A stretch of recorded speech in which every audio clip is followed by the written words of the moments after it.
पाणी काय मका असायची, हा हंडी असायची, हा वांगी असायची, हा. कशाला लसणाचं वापा असायचं, बर हा त्याला द्यायची पाणी. हा. हा मला शेंगा राखाय पाखरू राखाय ठेवायचे हाटोळ्यावर.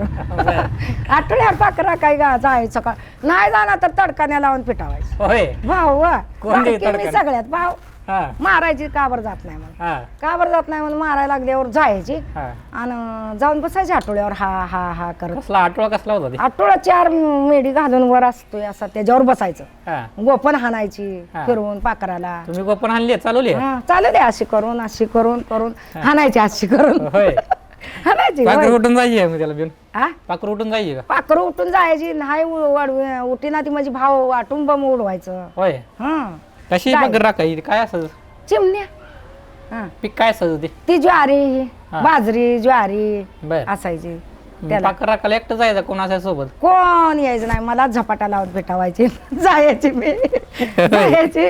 आणि शेंगा होत्या हा त्या ज्वारीच्या कडाला, हा त्या भुईमुगाच्या शेंगा काढायच्या खाल्ल्या खाल्ल्या वर येईल तसा ठेवायचा हा आणि खाल्ल्या काढायच्या उकरायच्या खायच्या आठवड्यावर जाऊन हा जाऊन बसून खायच्या. हा. मग म्हणायचं रंजी उपाशी आहे रंजी उपाशी आहे. अजून तिला भाकरी नाही त्या तिला भाकर नाही आहे वरडायची.